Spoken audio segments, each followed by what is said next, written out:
Hello everyone, this video will be focusing on teamwork and four main components of teamwork: introducing teams, conflict, recognition and compensation in teams, and cultural diversity and multiculturalism. So you may have certain work expectations, and this includes no teamwork whatsoever. But your manager may have certain ideas. And this is because they understand that teams can satisfy the human social need to belong, which may sound similar from Maslow's hierarchy of needs. They may see that two or more heads are better than one, allowing for greater creativity and an organization that is not stagnant. People in teams also get to know each other, build trust, and as a result want to help each other, which is important for synergy. Teamwork also promotes better communication. It multiplies the potential of individual members. And you may have heard the saying, the whole can be greater than the sum of its parts. And lastly, positive peer pressure. We'll be moving on to the first key concept, introducing teams. It is important to note that a group does not equal to a team. But you can transform a group into a team. This can only occur if all members understand and agree on the team mission, there is agreement to the mission and adherence to ground rules, there exists a fair distribution and responsibility and authority, and people adapt to change fairly easily.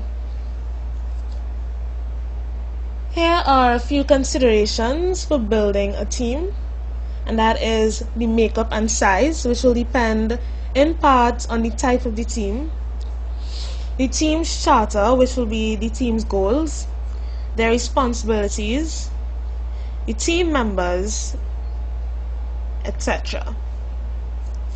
The manager can decide on a four-step approach to team building, and this is assessing the team's developmental needs,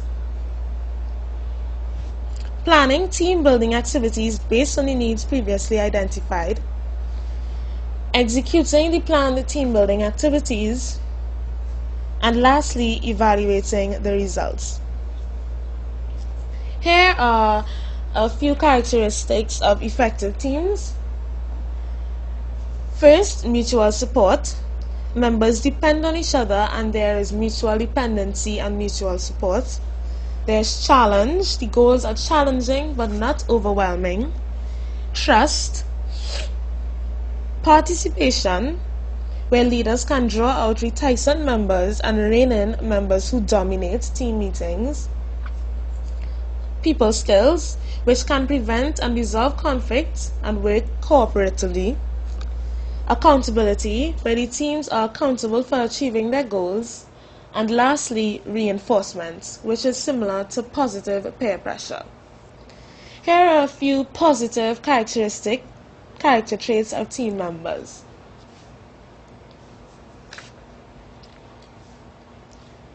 The second important concept associated with teams is conflict.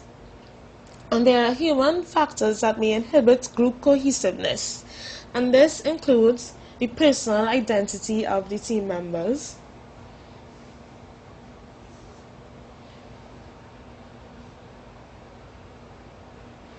the relationships among team members,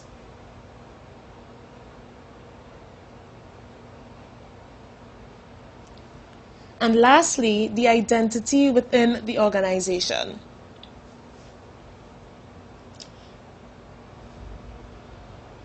We will now be moving on to reasons why persons may not work well in teams, which will lead to group conflict, and this can include organizational inhibitors, personal inhibitors, and structural inhibitors. We will first be discussing personal inhibitors. There may be an ambition to get ahead and a fear of being held back by the team. The person may feel that cooperation is not fitting for a vigorous person or organization. They may have a me-centered outlook.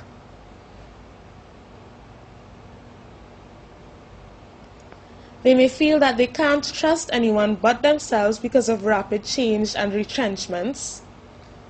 There are certain egos that just do not like to share credit. Second, organizational inhibitors.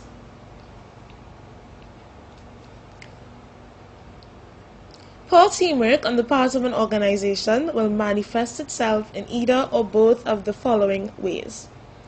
And this will include treating suppliers poorly, and lastly, treating customers poorly while advocating customer satisfaction.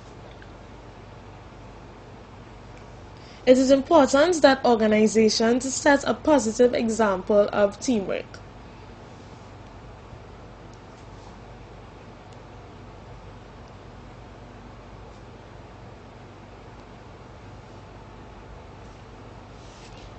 Here are a few structural inhibitors to teamwork, and this can include organizational principles or cultural elements that would work against a given change, and in this case it will be teamwork. So you just write in a few structural inhibitors.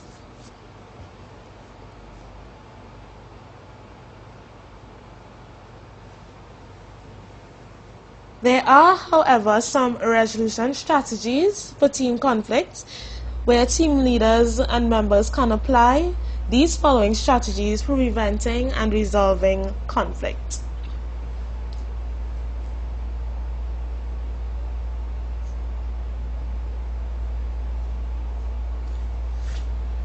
We will now move on to the third component of teamwork, and that is recognition and compensation for successful team outcomes.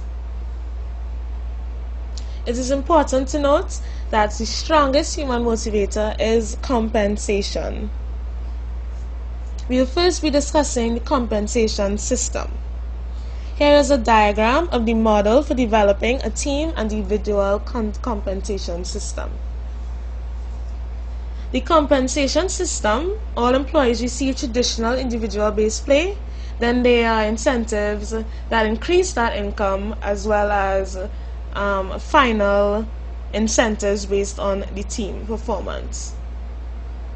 Recognizing teamwork and team players. The organization can develop its own locally tailored recognition options, and this can involve just including the teams in the decision. Here is a typical team compensation components. And another way that the organization may reward its employees are non-monetary rewards. This can include movie tickets, gift certificates, paid vacation, a company car, and concert tickets, just to name a few. Another important aspect of teamwork is multiculturalism and managing diversity. Diversity in teams can be promoted by continually assessing team circumstances, as well as giving team members the opportunity to learn. And when diversity is properly managed, it can eliminate impediments to women and minorities, as well as the employees can realize full potential.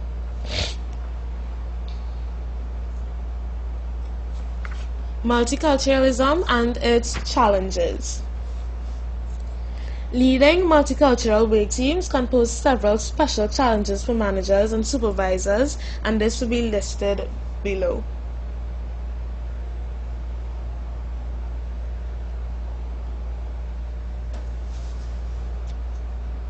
There are a few strategies for leading multicultural teams, and this can include structural intervention, adaptation, managerial guidance, and exit, where the team members may just leave